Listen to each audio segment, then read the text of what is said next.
Hello everyone, welcome in my video lecture. In this lecture, we are going to study one of the most important topic of mechanics of solid is moment of inertia. Moment of inertia is one of the most important topic of mechanics of solid and also in engineering mechanics. In this lecture number 1 of moment of inertia, we will discuss introduction, what is the concept behind the moment of inertia. We will discuss formula for the finding the moment of inertia. कैसे formula, क्या formula है कि moment of inertia निकालने का, ठीक है. सबसे पहले मतलब, इसका मतलब क्या होता है, मीनिंग क्या होता है moment of inertia का, क्लियर है. उसके बाद दो इंपॉर्टेंट थ्योरी है, थ्योरी क्लियर है ना. दो मेन इंपॉर्टेंट थ्योरी है जिसको कहते हैं परपेंडिकुलर एक्सिस थ्योरम और पैरेलल एक्सिस थ्योरम. इस थ्योरम के हेल्प से हम लोग और मोमेंट ऑफ इनर्शिया निकालना और आसान हो जाता है अगर ये थ्योरम आप बढ़िया से लर्न करते हैं, सीखते हैं तो. और रेडियस ऑफ जाइरेशन, इतना हम लोग पढ़ेंगे, उसके बाद इसके आगे पढ़ेंगे, ठीक है ना. तो सबसे पहले हम लोग इंट्रोडक्शन देखते हैं कि क्या है मोमेंट ऑफ इनर्शिया का मतलब क्या है, ठीक है. तो मोमेंट ऑफ इनर्शिया का मतलब आप लोग समझिए सबसे पहले कि इनर्शिया क्या होता है. इनर्शिया क्या होता है, हिंदी में क्या उसको बोलते हैं, जड़त्व. क्या होता है, तो इनर्शिया होता है ability, the ability to resist change in motion. change in motion में चेंज को रेजिस्ट करता है कौन, इनर्शिया. बात समझ में आ गया. कोई बॉडी रुका हुआ है तो वो उसको जब आप उसका मोशन को चेंज करना चाहिएगा, इनर्शिया क्या करेगा, आपको रेजिस्ट करेगा, प्रतिरोध करेगा. और जो ऑलरेडी चल रहा है उसको चाहिएगा रोकना, चाहे उसका स्पीड और बढ़ाना चाहिएगा, तब भी इनर्शिया क्या करेगा, रेजिस्ट करेगा, प्रतिरोध करेगा. तो मोशन को रेजिस्ट करता है. मोशन को रेजिस्ट मतलब चेंज इन मोशन को रेजिस्ट करता है. मोशन में बदलाव नहीं चाहता है कौन, इनर्शिया. क्लियर है ना. तो ये मोशन आप जानते हैं दो टाइप का हो जाता है, लीनियर मोशन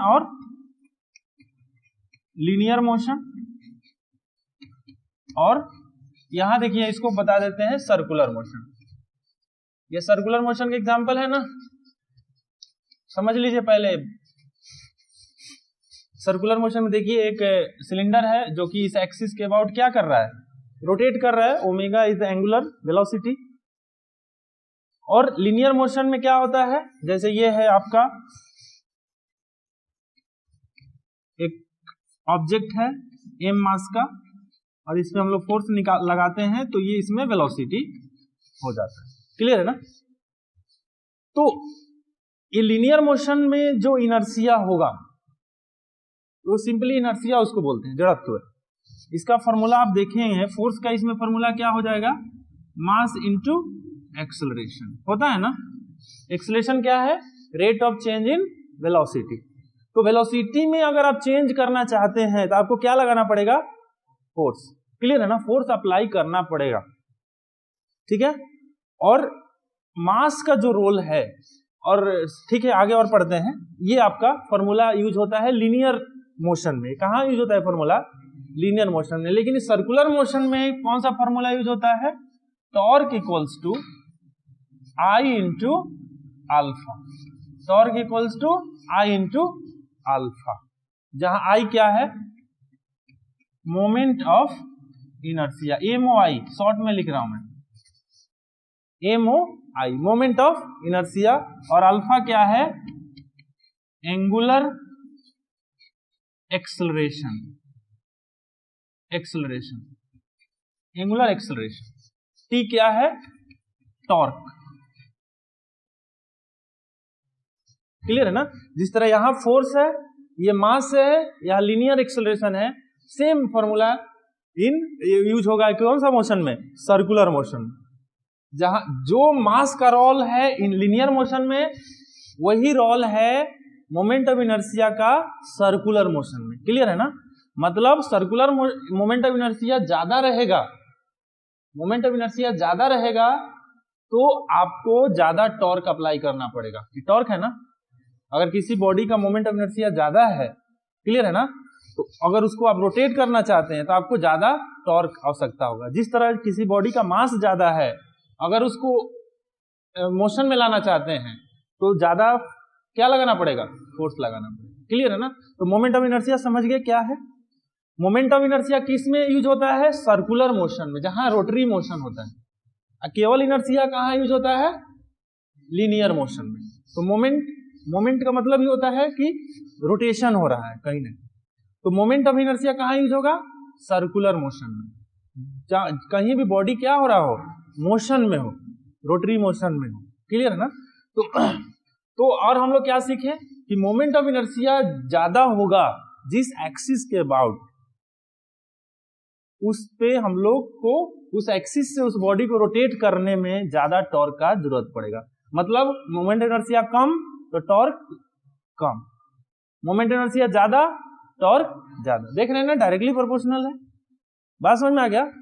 तो लेकिन यहां जो मोमेंट ऑफ इनर्शिया है इसको बोलते हैं मास मोमेंट ऑफ इनर्शिया। क्या बोलते हैं? मास मोमेंट ऑफ इनर्शिया। याद रखिए, यहां जो मोमेंट ऑफ इनर्शिया है इसको क्या बोलते हैं? मास मोमेंट ऑफ इनर्शिया। इसका यूनिट क्या हो जाता है? केजी मीटर स्क्वायर, ये यूनिट होता है। ये रोटरी मोशन में यूज होता है, रोटेशनल मोशन में यूज होता है, मास मोमेंट ऑफ इनर्शिया। लेकिन हमारा जो टॉपिक है मैकेनिक्स ऑफ सॉलिड में जो मोमेंट ऑफ इनर्शिया यूज होता है उसको बोलते हैं एरिया मोमेंट ऑफ इनर्शिया। क्या बोलते हैं? Area moment of inertia. ये mass of moment of inertia dynamics में यूज होता है। कहां यूज होता है? डायनेमिक्स में। पढ़े हैं ना डायनेमिक्स क्या होता है? डायनेमिक्स में इसका यूज होता है, जहां सर्कुलर मोशन हो, बॉडी रोटेट कर रहा हो, तो मोमेंट ऑफ इनर्शिया आपका निकालना होता है। क्लियर है ना? तो एक चीज और समझ गए हम लोग कि मोमेंट ऑफ इनर्शिया किसी ना किसी एक्सिस के अबाउट होगा, क्योंकि कोई भी बॉडी जब रोटेट करता है तो कोई ना कोई एक्सिस के अबाउट ही रोटेट करता है। बात समझ में आ गया ना? बिना किसी एक्सिस के अबाउट ऐसा ना होगा कि किसी एक्सिस के अबाउट नहीं रोटेट। जैसे ये है, अब इसको रोटेट कराना है तो एक एक्सिस फिक्स है, इसके अबाउट रोटेट कर रहा है, यहां कर लेंगे तो इसके अबाउट रोटेट कर रहा है, ऐसे करेंगे तो इसके अबाउट रोटेट कर रहा है। कहीं भी रोटरी मोशन होगा तो कोई ना कोई एक्सिस के अबाउट ही होगा। इसलिए मोमेंट ऑफ इनर्शिया भी किसी ना किसी एक्सिस के अबाउट होगा। क्लियर है? कोई बोलेगा कि मोमेंट ऑफ इनर्शिया निकालिए तो आप तुरंत पूछेगा कि किस एक्सिस के अबाउट? इस एक्सिस के अबाउट कि इसके अबाउट रोटेट कर रहा है। जिस एक्सिस के अबाउट रोटेट करेगा उसी एक्सिस के अबाउट हमारा क्या होगा? Moment of inertia. लेकिन मैकेनिक्स ऑफ सॉलिड में ये मास मोमेंट ऑफ इनर्शिया का यूज नहीं है। वहां कौन सा मोमेंट ऑफ इनर्शिया का यूज है? Area moment of inertia. तो आगे हम लोग पढ़ते हैं एरिया मोमेंट ऑफ इनर्शिया। बात समझ में आ गया? मोमेंट ऑफ इनर्शिया का मतलब क्या है? अगर कोई बॉडी का मोमेंट ऑफ इनर्शिया ज्यादा है, इसका मतलब उसका स्पीड को चेंज करने में, मोशन को चेंज करने में आपको ज्यादा फोर्स का जरूरत पड़ेगा या टॉर्क का जरूरत पड़ेगा। क्लियर है ना? टॉर्क का जरूरत पड़ेगा। देखते हैं कभी कभी किसी गाड़ी में, किसी इंजन में फ्लाई व्हील बहुत बड़ा हेवी लगा रहता है। इंजन में देखते हैं फ्लाई व्हील लगा रहता है। अब हैंडल जिधर चलाते हैं उसके उस साइड एक फ्लाई व्हील लगा रहता है। वो क्यों लगा रहता है? क्लियर है ना? तो उस पढ़िएगा आप लोग, लेकिन उससे मोमेंट ऑफ इनर्शिया उसका क्या हो जाता है? बढ़ जाता है। क्लियर है ना? मोमेंट ऑफ इनर्शिया ज्यादा होने का भी फायदा है और कम होने का भी फायदा है। क्लियर है? आगे पढ़ेंगे। तो लेक्चर 1 में हम लोग मोमेंट ऑफ इनर्शिया जो पढ़ रहे हैं, ये मैकेनिक्स ऑफ सॉलिड में जो यूज होगा वो होगा एरिया मोमेंट ऑफ इनर्शिया। कौन सा? Area moment of inertia. इसको बढ़िया से समझिए, एरिया मोमेंट ऑफ इनर्शिया। अब 12th में जो मैकेनिक्स में पढ़ा होगा लड़का, वो कौन सा पढ़ा होगा? मास मोमेंट ऑफ इनर्शिया। इसमें एरिया मोमेंट ऑफ इनर्शिया क्यों यूज होता है?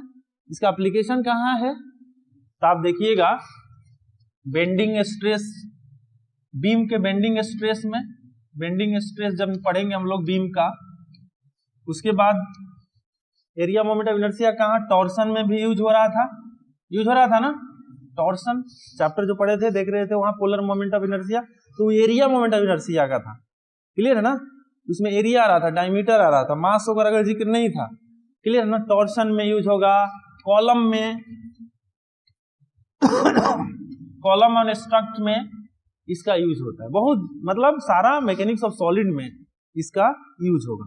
डिफ्लेक्शन ऑफ बीम में यूज होगा, डिफ्लेक्शन ऑफ आगे अगला टॉपिक है हम लोग का डिफ्लेक्शन ऑफ बीम। तो ये सारे में कौन सा इनर्शिया का यूज होगा, area moment of inertia, clear है। तो इसका मतलब क्या है, इसको पहले डिफाइन करते हैं, उसके बाद मतलब हम समझते हैं। तो एरिया मोमेंट ऑफ इनर्शिया क्या है, जैसे देखा गया, ये देखिए ये बीम है, एक तरह का बीम है, ऐसे रखा हुआ है, सिंपली सपोर्टेड बीम है ना। इसका क्रॉस सेक्शनल एरिया कैसा है, इधर से देखेंगे तो कैसा लग रहा है, स्क्वायर है, कोई बोला रेक्टेंगल भी, अगर बराबर चारों नहीं होगा तो रेक्टेंगल होगा, यही है ना, तो स्क्वायर होगा।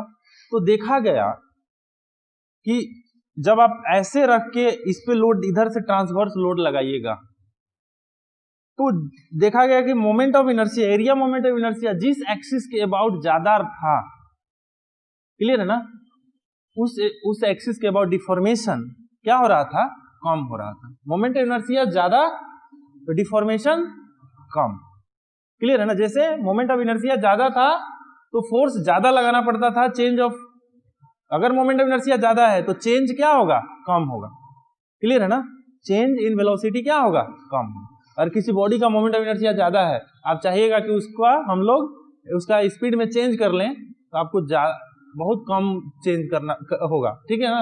अगर ज्यादा चेंज करना चाहेंगे तो आपको ज्यादा फोर्स लगाना पड़ेगा, क्लियर है ना, बात समझ में आ गया। उसी तरह से मोमेंट ऑफ इनर्शिया में देखा गया कि बीम का जिस क्रॉस सेक्शनल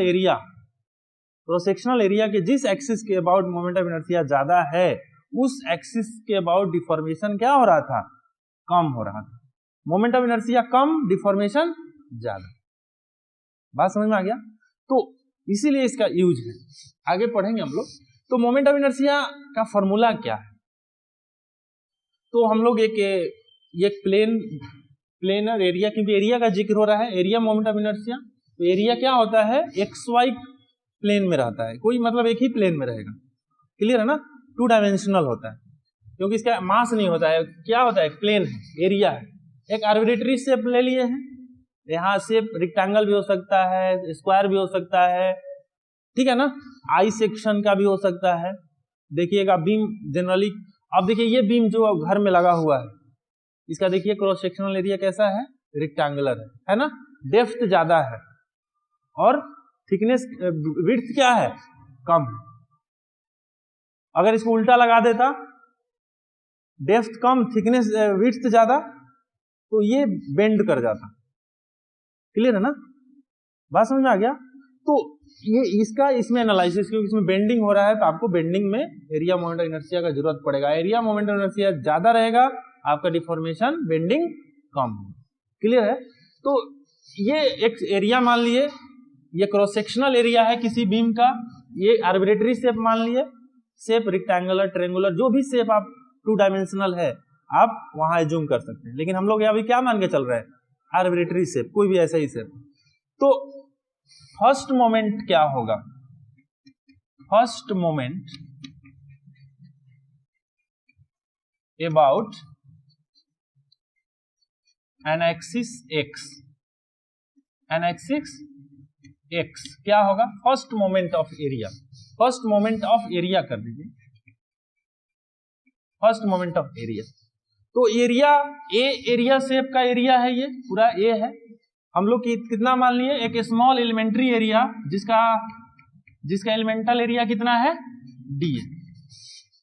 वो देख रहे हैं कि एक्स एक्सिस से कितना दूरी पर है, वाई दूरी पर, और वाई एक्सिस से कितना दूरी पर है, एक्स दूरी पर, और ये अगर ये यहां से एक्सिस इधर होता है जेड में, इससे कितना दूरी पर है, आर दूरी पर, क्लियर है ना।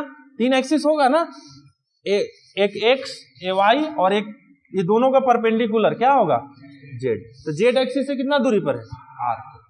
बात समझ में आ गया। तो अब हम लोग किसके अबाउट पहले निकाल रहे हैं, एक्स एक्सिस। तो first moment of area about an axis A. First क्यों किया गया बताएंगे। तो एक्स अबाउट इस एरिया का मोमेंट क्या होगा। मोमेंट क्या होता है, फोर्स और बीच की दूरी। यहाँ फोर्स की जगह पर क्या हम लोग ले रहे हैं, एरिया। एरिया और उस एक्सिस से परपेंडिकुलर डिस्टेंस क्या हो जाएगा, d A into y. X axis से वाई दूरी पर है ना। फिर दूसरा सेकंड क्या होगा, सेकंड मोमेंट ऑफ एरिया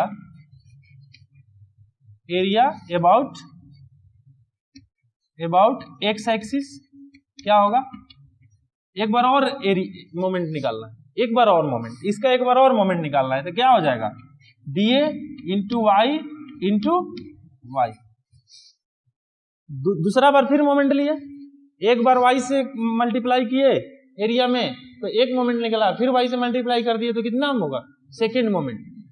और पूरा होल का जब करेंगे, होल का अब मोमेंट इसी को सेकेंड मोमेंट ऑफ एरिया को ही, सेकेंड मोमेंट ऑफ एरिया को ही क्या बोलते हैं, एरिया मोमेंट ऑफ इनर्शिया। क्या बोलते हैं, एरिया मोमेंट ऑफ इनर्शिया। याद रखिएगा, कभी कभी एग्जाम में आ जाता है ऑप्शन में। अब देखिए, area moment of inertia of a, पूरा का अब होल एरिया का बात कर रहे हैं, about x axis, about x axis. तो क्या हो जाएगा, इसका इंटीग्रेशन कर देंगे, क्या हो जाएगा, वाई स्क्वायर डी ए। बात समझ में आ गया ना। ये फॉर्मूला है moment of inertia, area moment of inertia का किसी एक्सिस के अबाउट। ये किस एक्सिस के अबाउट है, एक्स एक्सिस के अबाउट। और एक आप क्या सीखे कि एरिया मोमेंट ऑफ इनर्शिया को एक और नाम से हम लोग क्या जानते हैं, सेकेंड मोमेंट ऑफ एरिया, चाहे double moment of area, second या डबल। सेकेंड को और क्या कर लिख देगा, डबल मोमेंट ऑफ एरिया, ये फर्स्ट मोमेंट ऑफ एरिया। बात समझ में आ गया। ये ऑब्जेक्टिव में बहुत ज्यादा क्वेश्चन आता है कि area moment of inertia is also known as second moment of area, चाहे डबल मोमेंट ऑफ एरिया। बात समझ में आ गया। एक चीज यहां गौर कर रहे हैं हम लोग कि फर्स्ट मोमेंट ऑफ एरिया जो है वो पॉजिटिव भी हो सकता है, निगेटिव भी हो सकता है। y का मान पॉजिटिव रहेगा तो पॉजिटिव आएगा, y का मान नेगेटिव रहेगा तो क्या आएगा, निगेटिव आएगा। लेकिन सेकेंड मोमेंट ऑफ एरिया, चाहे area moment of inertia, always positive, क्योंकि y का मान निगेटिव करिएगा तो ये स्क्वायर है, ये क्या हो जाएगा, पॉजिटिव हो जाएगा।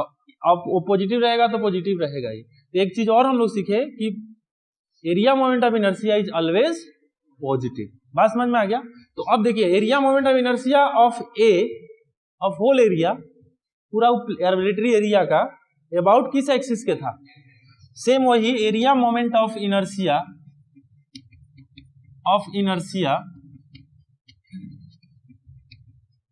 About of area a about y axis क्या होगा, वाई एक्सिस के अबाउट सेम वैसे ही होगा। क्या होगा, एक्स स्क्वायर हो जाएगा, वाई एक्सिस से जो दूरी होगा इसका, वाई एक्सिस से कितना दूरी पर है, एक्स डी ए। बात समझ में आ गया। तो हम लोग क्या सीखे कि जिस एक्सिस के अबाउट मोमेंट ऑफ इनर्शिया पूछेगा उसी एक्सिस से दूरी लेना है। क्लियर है ना। एक्स एक्सिस से पूछ रहा था तो एक्स एक्सिस से कितना दूरी पर स्थित है, वाई, और वाई एक्सिस से पूछ रहा था तो कितना दूरी पर है, एक्स। क्लियर है ना। बात समझ में आ गया। तो ये हमारा है मोमेंट ऑफ इनर्शिया का ये फॉर्मूला। तो ये फॉर्मूला आपको याद रखिएगा। और एक चीज और सीखिए कि moment of inertia always about any axis, हमेशा कहीं ना किसी एक्सिस के अबाउट होगा। आपसे कोई बोले मोमेंट ऑफ इनर्शिया निकालिए इस प्लेन का, तो आप तुरंत अगला क्वेश्चन क्या होगा आपका, किस एक्सिस के अबाउट, किस एक्सिस के अबाउट, एक्स वाई जेड की, यहां कहीं। समझ में आ गया ना। तो ऑलवेज मोमेंट ऑफ इनर्शिया किसी न किसी एक्सिस के अबाउट ही होता है। क्लियर है? अब ये फॉर्मूला आपका सीख लिया आप लोग, ये फॉर्मूला। तो इसका यूनिट क्या होगा? Unit of moment of inertia. अब इसको डिनोट कैसे करते हैं, पढ़ते कैसे हैं, एक बार देख लीजिए। डिनोट कैसे करेंगे? अब इसी को IX कहेंगे। IX का मतलब क्या हुआ, पढ़ने का पहले समझिए। मोमेंट, इसको I को मोमेंट ऑफ इनर्शिया बोलेंगे, चाहे एरिया मोमेंट ऑफ इनर्शिया। अब बाय डिफॉल्ट आपको क्या समझना है? Area moment of inertia. Moment of inertia का मतलब क्या है? Area moment of. तो area moment of inertia of this plane about axis x। तो क्या फॉर्मूला तुरंत लीजिए, एक्सिस से कितना दूरी पर है? y square dA। और इसको क्या पढ़ेंगे? Area moment of inertia of this plane about y axis क्या हो जाएगा? x square dA। तो आप लोग देख रहे हैं यूनिट क्या आ रहा है? यूनिट क्या आ रहा है? यूनिट क्या हो रहा है? ये देखिए मीटर स्क्वायर, और एरिया का क्या होता है? Metre square. तो इसका यूनिट या तो होगा mm का 4, मीटर का 4, सेंटीमीटर का 4, इंच का 4। बात समझ में आ गया? इसलिए हम लोग देखते हैं टॉर्सन में जो आ रहा था पोलर मोमेंट ऑफ इनर्शिया, उसका क्या पावर था? यूनिट का क्या पावर था? mm का पावर 4। क्लियर है ना? तो ये हम लोग का है फॉर्मूला और उसका यूनिट। कभी कभी यूनिट भी पूछ देता है, मोमेंट ऑफ इनर्शिया का कितना यूनिट होगा। डायमेंशन क्या होगा बताइए? डायमेंशन क्या होगा? L के पावर होगा ना, L के पावर 4। लेंथ का पावर क्या हो जाएगा? 4। क्लियर? अब देखिए यहां से एक चीज और हम लोग आगे बढ़े इससे। अब आपको समझ में आ गया?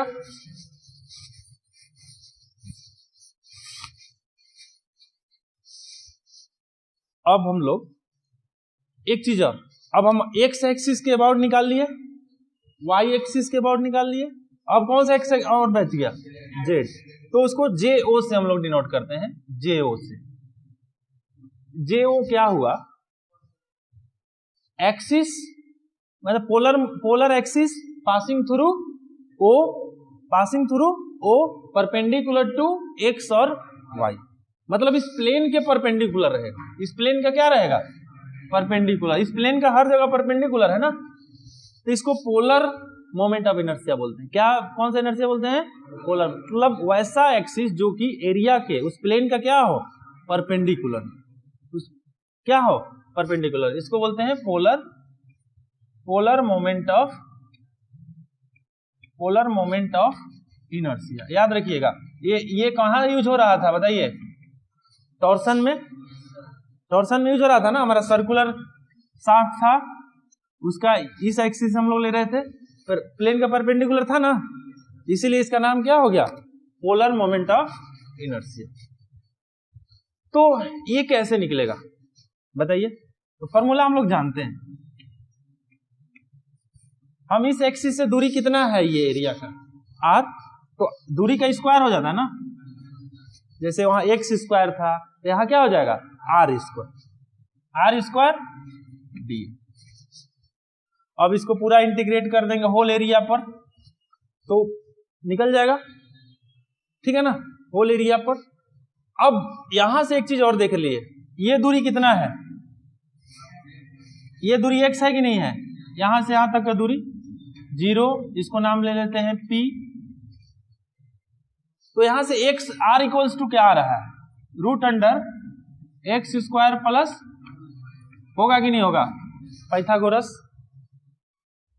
तो हम r स्क्वायर क्या हो जाएगा यहां से? जब r इक्वल टू इतना तो r स्क्वायर इक्वल टू कितना? s square plus y square. तो यहां रख सकते हैं कि नहीं रख सकते? x square plus y square D. कोई दिक्कत है? अब देखिए, अब क्या हो जाएगा? x स्क्वायर डी अलग कर सकते हैं, प्लस y स्क्वायर डी। अब JO बराबर इतना आ गया। अब JO इसको कितना से डिनोट कर रहे थे बताइए? x स्क्वायर डी किसके बराबर था? IY के बराबर था ना, IY के बराबर था ना। और इसका वैल्यू किसके बराबर था, वाई स्क्वायर डी ए किसके बराबर था, आई एक्स। एक फॉर्मूला यहां से निकल गया, फॉर्मूला निकला कि नहीं निकला? मतलब क्या सीखे आज हम लोग कि अगर आपको एक्स एक्सिस के अबाउट मोमेंट ऑफ इनर्शिया पता है, वाई एक्सिस के अबाउट मोमेंट ऑफ इनर्शिया पता है, तो ये दोनों के एक्सिस से पास करते हुए, दोनों के एक्सिस के परपेंडिकुलर जो एक्सिस होगा और इंटरसेक्शन से जो पास करेगा, कहां से पास करेगा? देखिए ये भी एक्सिस है, दोनों पर परपेंडिकुलर है, एक्स पे भी है, वाई पे भी परपेंडिकुलर है, लेकिन चूंकि कहां से पास नहीं कर रहा है, इंटरसेक्शन से पास, मतलब एक्स और वाई जहां कट रहा है उसी के परपेंडिकुलर वहीं से पास करे और दोनों के क्या हो, परपेंडिकुलर, उसी एक्सिस का अगर निकालना हो तो सिंपली आपको क्या कर देना है, दोनों का जोड़ देना। आपसे पूछे कि एक्स का दिया हुआ है, वाई का दिया हुआ है और जे इसके दोनों का परपेंडिकुलर एक्सिस का निकालिए जो कि दोनों के इंटरसेक्शन से पास कर रहा है, तो आप क्या करिएगा, ये सारा ये सब करिएगा कि हमको फॉर्मूला पता है, थ्योरम पता है, इसी को कौन सा थ्योरम बोला जाता है, परपेंडिकुलर एक्सिस थ्योरम। बात समझ में आ गया ना? इसको क्या बोला जाता है, परपेंडिकुलर एक्सिस थ्योरम। कभी कभी आपको आ जाता है डिराइव करने के लिए, एग्जाम में आ जाता है डिराइव करने के लिए, लिखने के लिए आता है कि परपेंडिकुलर एक्सिस थ्योरम क्या है और उसको प्रूव कीजिए। तो परपेंडिकुलर एक्सिस थ्योरम क्या है कि अगर तीन परपेंडिकुलर एक्सिस हो और तीनों एक ही बिंदु से पास करता हो, ठीक है ना, और दो का पता हो, एक्स और वाई का पता हो, तो जेड का क्या होगा, दोनों का सिंपली सम के बराबर होगा, यही है ना। तो आपको ये थ्योरम याद रखिएगा, थ्योरम जानने से आपका प्रॉब्लम और क्या हो जाता है, आसान हो जाता है। अब आई एक्स एक्स का दिया था, आई वाई का दिया है और आई जेड निकालना, अब आर स्क्वायर करने की जरूरत है, तुरंत हम लोग क्या कर देंगे, अगर मान लीजिए इसका 80 दिया हुआ है, इसका 40 दिया हुआ है, तो बोलेगा कि जेड का क्या होगा, 120 mm is 4, mm के पावर क्या होगा 4, याद रखिएगा। तो ये क्या है, परपेंडिकुलर एक्सिस थ्योरम। तो परपेंडिकुलर एक्सिस थ्योरम का कंडीशन क्या है कि तीनों एक्सिस एक दूसरे पर क्या होना चाहिए, परपेंडिकुलर होना चाहिए और तीनों एक ही बिंदु से पास होना चाहिए, क्लियर है ना, पॉइंट ऑफ इंटरसेक्शन से पास, वही परपेंडिकुलर एक्सिस थ्योरम लगा दीजिएगा। नहीं तो यहां ना लगा देना, यहां अगर इस एक्सिस यहां से निकालना है तो कहोगे कि एक्स का तो परपेंडिकुलर है ही और वाई भी एक्स का तीनों एक दूसरे परपेंडिकुलर तो है ही, लेकिन दूसरा कंडीशन क्या है कि इंटरसेक्शन से पास होना। बात समझ में आ गया? तो ये this is all about the perpendicular axis theorem end moment of inertia. आपका पोलर मोमेंट ऑफ इनर्शिया का मतलब समझ गए, एरिया मोमेंट ऑफ इनर्शिया का मतलब समझ गए, सेकेंड मोमेंट ऑफ इनर्शिया का मतलब समझ गए, second moment of area, second moment of area, first moment of area, clear ना। एक बार मोमेंट निकालेंगे फिर उसका दूसरा मोमेंट निकालेंगे, उसी को हम लोग क्या बोलते हैं, polar moment, sorry area moment of inertia, clear है? ओके, तो मोमेंट ऑफ इनर्शिया में नेक्स्ट थ्योरम है जिसका नाम है पैरेलल एक्सिस थ्योरम। समझते हैं ये पैरेलल एक्सिस थ्योरम क्या है, ये बहुत इंपॉर्टेंट है, क्लियर है ना। जब आप न्यूमेरिकल सोल्व कीजिएगा, अगर पैरेलल एक्सिस थ्योरम का अच्छे से जानकारी है, परपेंडिकुलर एक्सिस थ्योरम का अगर आपका जानकारी है, तो आपका प्रॉब्लम आसान हो जाता है, क्लियर है। और ये एग्जाम में भी कभी कभी पूछ देता है कि पैरेलल एक्सिस थ्योरम क्या है, उसको एक्सप्लेन करिए और उसको प्रूव भी कीजिए। चलिए देखते हैं पैरेलल एक्सिस थ्योरम के बारे में। तो हमारा ये फिगर है जिसमें हम लोग देख रहे हैं कि ये प्लेन ऑफ एरिया ए एक आर्बिट्री शेप है, क्लियर है ना। आप यहाँ कोई भी शेप यूज कर सकते हैं, रेक्टेंगुलर, ट्रायंगुलर, स्क्वायर, सर्कुलर, ठीक है ना। तो इसका देख रहे हैं एक जी है, जी क्या है, जी को हम लोग बोलेंगे सेंट्रोइड। क्या बोलेंगे, सेंट्रोइड। सेंट्रोइड का मतलब क्या होता है, सेंट्रोइड का मतलब क्या होता है, centroid is a point where we suppose that area of this plane is concentrated, मतलब उसी पॉइंट पर एरिया आपका कंसंट्रेटेड है और इसको ज्योमेट्रिकल सेंटर भी बोला जाता है, इसका सेंटर यही है। तो सेंटर और सेंट्रोइड कैसे पता करते हैं ये सब भी हम लोग सीखेंगे, लेकिन अभी समझिए कि ये पूरा प्लेन एरिया का सेंटर कहाँ है, जी पे, क्लियर है ना। उससे जो एक्सिस पास करेगा, जी से जो भी एक्सिस पास करेगा, चाहे हॉरिजॉन्टल हो, चाहे वर्टिकल हो, चाहे उसके परपेंडिकुलर हो, जो जी से पास करेगा, जो सेंट्रोइड से पास करेगा, उसको हम लोग बोलते हैं सेंट्रोइडल एक्सिस। कौन सा एक्सिस बोलते हैं? सेंट्रोइडल एक्सिस, याद रखिएगा, सेंट्रोइडल एक्सिस। देखिए, ये टर्म नहीं जानने से बहुत बच्चे कभी कभी गलती कर देते हैं। एग्जाम में आ जाता है, शेप दे देता है आई सेक्शन का और पूछता है कि आप मोमेंट ऑफ इनर्शिया पता कीजिए सेंट्रोइडल एक्सिस के अबाउट। क्लियर है ना। सेंट्रोइडल एक्सिस के अबाउट क्या पता कीजिए? Moment of inertia. तो आपको डायरेक्टली क्या बता दिया कि जी से जो पास कर रहा है एक्सिस, उसी के अबाउट निकालना है। बहुत बच्चे बोलते हैं सर एक्सिस तो दिया ही नहीं है, किसके अबाउट निकालना है? वो क्वेश्चन में दे दिया है, कौन सा एक्सिस के अबाउट निकालना है? सेंट्रोइडल एक्सिस के अबाउट। तो सेंट्रोइडल एक्सिस वैसा एक्सिस होता है जो कि सेंट्रोइड, उस प्लेन के सेंट्रोइड से पास करता है। तो 3 एक्सिस, 4, कुछ भी हो सकता है जो ऐसे भी। ये भी एक्सिस क्या होगा? Centroidal axis. ये भी एक्सिस क्या होगा? Centroidal axis. लेकिन जनरली हम लोग एक्स और वाई और जेड तीनों परपेंडिकुलर को लेके चलते, ठीक है। तो ये सेंट्रोइडल एक्सिस है। अब एक्स एक्सिस से सेंट्रोइड का दूरी कितना है? वाई बार है।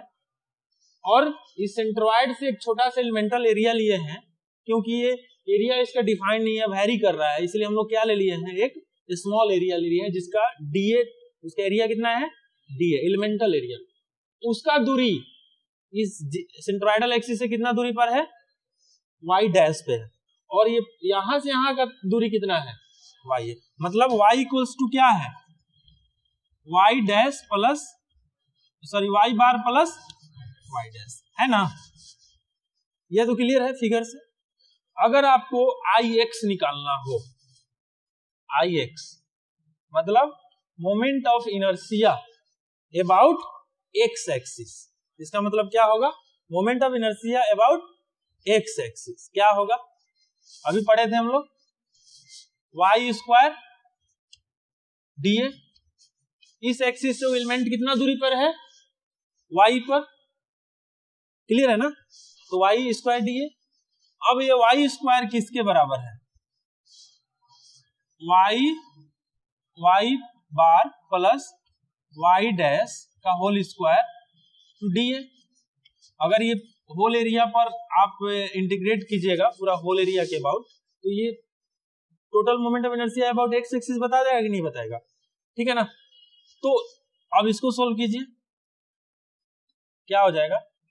वाई डैश का, वाई बार का स्क्वायर, वाई डैश का square plus 2 y dash y bar. Clear है ना? क्लियर है कि नहीं क्लियर है? अब इसको और अलग अलग करते हैं। D area, y bar, sorry, y dash का square d A, y dash की स्क्वायर डी ए, अलग अलग करना है। वाई डैश का square d A plus 2 y bar y dash d A. होगा कि नहीं होगा? अलग अलग कीजिए, कुछ नहीं है। ये भी होल एरिया पर इंटीग्रेट करना है। अब देखिए, वाई बार वाई डैश, ये क्या है? वाई डैश ये वेरिएबल है कि कांस्टेंट है? Y bar, sorry, y bar constant है कि वेरिएबल है? कांस्टेंट वेरिएबल इसमें क्या है? Y dash. Y dash element यहां होगा तो इसका मान बढ़ जाएगा, यहां आ जाएगा तो घट जाएगा। ये तो जी फिक्स है ना उसका। तो इसमें वाई डैश, सॉरी, वाई बार क्या है? कांस्टेंट है। तो कांस्टेंट क्या हो जाता है? बाहर आ जाता है कि नहीं आ जाता है? तो वाई बार का स्क्वायर और डीए का करते हैं स्टेप बाय स्टेप। वाई बार को हम लोग बाहर निकाल सकते हैं? नहीं निकाल सकते हैं। ये क्या बता रहा है? इसको अभी एक स्टेप लेते हैं और डीए, क्लियर है। उसके बाद इसमें 2 बाहर, क्या क्या बाहर निकल जाएगा? 2 और वाई बार बाहर निकल जाएगा ना। 2 कांस्टेंट है और वाई बार कांस्टेंट है, बच क्या जाएगा? y dash dA। यहां तक किसी को दिक्कत है तो बताइए, मैथमेटिक्स है। अब देखिए ये dA को इंटीग्रेट कीजिएगा, dA मिलके छोटा छोटा dA मिलेगा पूरा एरिया में, तो क्या बनेगा, पूरा प्लेन के एरिया कितना मान के चलो है, A है, यही मान के चले ना। छोटा एरिया मिलके कितना बनेगा, सब छोटा छोटा मिलके पूरा प्लेन के एरिया के बराबर, और प्लेन के एरिया कितना माने हम लोग, A माने हैं। तो यहां से क्या हो जाएगा, A y बार स्क्वायर होगा कि नहीं, ये A हो जाएगा, y बार स्क्वायर पहले से था।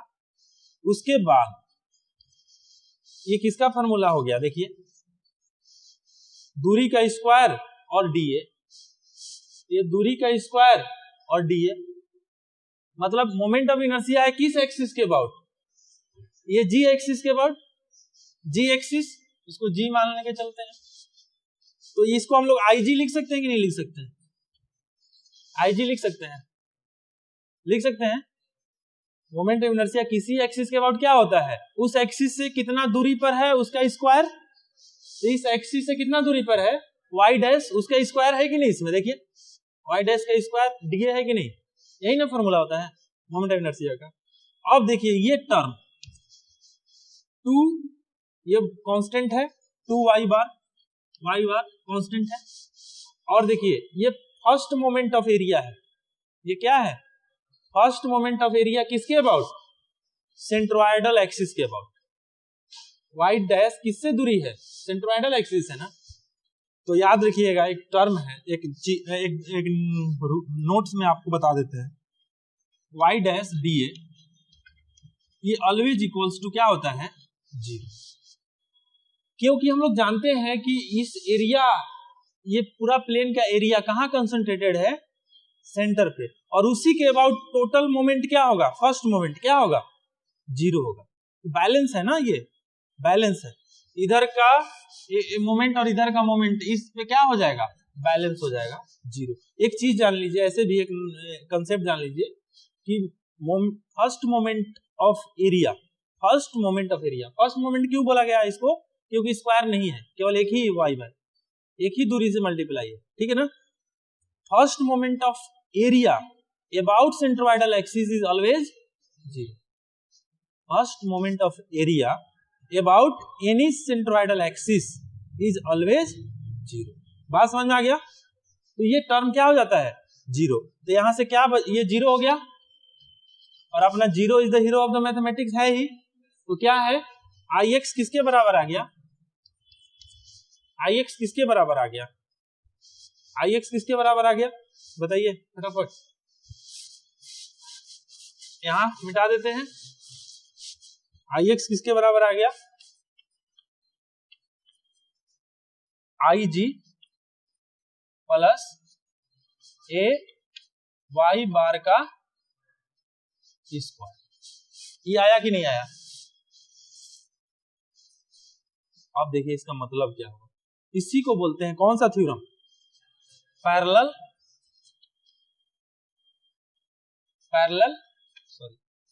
एक्सिस थ्योरम,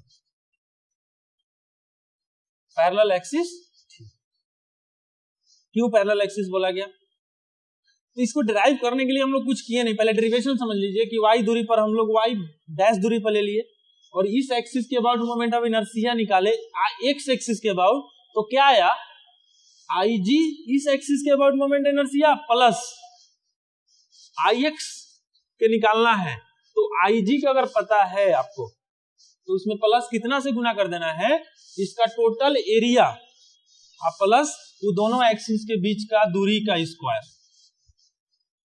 और चूंकि इसको पैरेलल एक्सिस थ्योरम क्यों बोला गया, क्योंकि हमेशा ये थ्योरम कौन सा एक्सिस में यूज होगा, पैरेलल में। देखिए G वाला एक्सिस और X वाला एक्सिस एक दूसरे का क्या है, पैरेलल, और G कहां से पास कर रहा है, सेंट्रोइड से, और ये दोनों के बीच का दूरी कितना है, y बार है, ठीक है ना, क्लियर है। तो क्या हो रहा है कि जो सेंट्रोइडल एक्सिस से पास कर रहा है उसका moment of inertia plus total का एरिया प्लस वो दोनों एक्सिस के बीच की दूरी का स्क्वायर। तो याद रखिएगा parallel axis theorem is always use in two parallel axis, याद रखिएगा। इसका कंडीशन क्या है? बहुत लड़का गलत करता है, अभी आप लोग ही गलत कर लीजिएगा। कंडीशन क्या है? 2 पैरेलल एक्सिस होना चाहिए, 2 पैरेलल एक्सिस होना चाहिए, और one must be pass through centroid. याद रखिएगा, ये बहुत इंपॉर्टेंट। वन मस्ट भी, उसमें से दोनों में से एक कहां से पास होना चाहिए? सेंट्रोइड से। याद रखिएगा, क्या हम इस एक्सिस, अगर यहां एक एक्सिस है ए, तो क्या इसके बीच पैरेलल एक्सिस थ्योरम काम करेगा? क्यों? क्योंकि 2 पैरेलल एक्सिस तो है, लेकिन दोनों में से एक कहीं सेंट्रोइड से पास नहीं हो रहा है। हमेशा होगा इससे और इसके बीच लागू होगा ये थ्योरम, या इससे और इसके बीच लागू होगा। चाहे अगर हम लोग इस एक्सिस का पता है ये जी से पास कर रहा है, तो इसके और इसके बीच में लगेगा। क्या इसके और इसके बीच में लगेगा? क्यों? क्योंकि सबसे पहले तो पहला कंडीशन ही फुलफिल नहीं कर रहा है। एक्सिस क्या होना चाहिए? पैरेलल। दूसरा कंडीशन फुलफिल कर रहा है, सेंट्रोइड से पास कर रहा है, लेकिन पहला कंडीशन क्या है? पैरेलल होना चाहिए। क्लियर है ना? तो ये पैरेलल एक्सिस थ्योरम हमेशा 2 एक्सिस के बीच में काम करेगा, 2 पैरेलल एक्सिस के बीच में काम करेगा, और एक एक्सिस कहां से पास होना चाहिए? सेंट्रोइड से। और सेंट्रोइड एक्सिस यहां रहेगा, याद रखिएगा। सेंट्रोइड एक्सिस से जो पास करने वाला मोमेंट ऑफ इनर्शिया रहेगा वो यहां रहेगा, उसी में प्लस होगा। इन्हें कि IG यहां नहीं होगा, IX यहां नहीं होगा। क्लियर है ना? मतलब आपको यहां का पता करना है तो IG सबसे पहले पता होना चाहिए, इस दोनों ये पूरा का एरिया पता होना चाहिए, और ये दोनों एक्सिस के बीच में दूरी पता होना चाहिए। तो IG प्लस होगा, सेंट्रोइडल एक्सिस में प्लस होगा, याद रखिएगा। क्लियर है? अगर आपको ये पता है, ये पता है, ये तीनों टर्म पता है, तो ये निकाल लीजिएगा। अगर ये पता है और ये दोनों टर्म पता है, पूछेगा ये, तो क्या हो जाएगा? IG यहां से क्या हो जाएगा? IG IX minus A Y बार का होल स्क्वायर होगा कि नहीं होगा? माइनस कर देना। अब आपको एक ये थ्योरम है, इंपॉर्टेंट थ्योरम है। इसका मतलब यही है कि पैरेलल एक्सिस थ्योरम क्या है कि 2 पैरेलल एक्सिस के बीच में काम करता है, और 1 axis must be pass through the centroid. ठीक है? अब एक थोड़ा सा एक न्यूमेरिकल आपको थोड़ा सा इस पे एक एग्जांपल देख लीजिए। अब आप न्यूमेरिकल सोल्व कीजिएगा, आपको बहुत आसानी से सारा न्यूमेरिकल सोल्व होगा। 2 थ्योरम, इंपॉर्टेंट थ्योरम आपको समझ में आ गया। एक क्वेश्चन है, ये आर्बिट्रेरी शेप का है, ये G एक्सिस और ये एक्सिस A है। ठीक है? इस G एक्सिस के अबाउट आपको 200 mm स्क्वायर, आप mm4 दिया हुआ है, ऑलवेज इन mm4। इसका एरिया दे दिया है 20 mm स्क्वायर, दूरी दे दिया है 10 mm। ठीक है? तो क्या आइए निकल जाएगा कि नहीं निकल जाएगा? तो IG देखिए, दोनों पहले पैरेलल, कौन सा थ्योरम काम करेगा इसमें? पैरेलल की परपेंडिकुलर एक्सिस पैरेलल, क्योंकि दोनों एक्सिस क्या है? एक दूसरे का पैरेलल है, दोनों के बीच की दूरी पता ही है। तो क्या होगा इसका फॉर्मूला? सेंट्रोइडल एक्सिस से पास कर रहा है, प्लस इसका एरिया A है, और दोनों के बीच का दूरी कितना है? उसका स्क्वायर। होगा कि नहीं होगा? IG कितना है? 200 mm के पावर 4, ये एरिया कितना है? 20 mm स्क्वायर, और ये हो जाएगा 100 mm स्क्वायर। क्या हो जाएगा? 200 प्लस 2000, 2000 आ रहा ना, 2000 जो भी आ जाएगा, 2200 mm के पावर आएगा कि नहीं आएगा? कभी कभी क्या दे देता है कि इसका वैल्यू नहीं दिया रहेगा, इसका वैल्यू दिया रहेगा, और आपको इसका B के अबाउट निकालना रहेगा। तो सबसे पहले इसका वैल्यू दिया हुआ है, इसका वैल्यू दिया हुआ है, तो इसका वैल्यू निकाल लेंगे, और फिर इसका वैल्यू पता चल गया, तो ये दोनों में पैरेलल एक्सिस थ्योरम लगा देंगे। बात समझ में आ गया? क्लियर? तो एक चीज और हम लोग क्या समझे, बहुत इंपॉर्टेंट क्वेश्चन, बहुत एग्जाम में आता है, कि सेंट्रोइडल एक्सिस से देखिए सेंट्रोइडल एक्सिस का मोमेंट ऑफ इनर्शिया 200 था और उसके पैरेलल में जो है उसका मोमेंट ऑफ इनर्शिया कितना हो गया 2।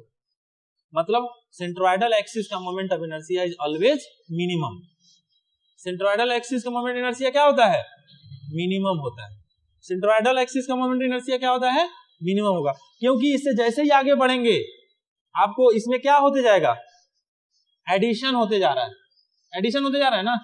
देखिए यहाँ आगे यहाँ अगर रहते तो इतना का स्क्वायर एडिशन होता और एरिया जितना और दूर पड़ते जाएंगे इसका वैल्यू क्या होते जाएगा बढ़ते जाएगा। तो मिनिमम कहाँ है सेंट्रोइडल एक्सिस पर। याद रखिए ऑब्जेक्टिव में क्वेश्चन आता है कि मिनिमम मोमेंट ऑफ इनर्शिया कहाँ होगा सेंट्रोइडल एक्सिस अगर ऑप्शन में है तो क्लियर ना।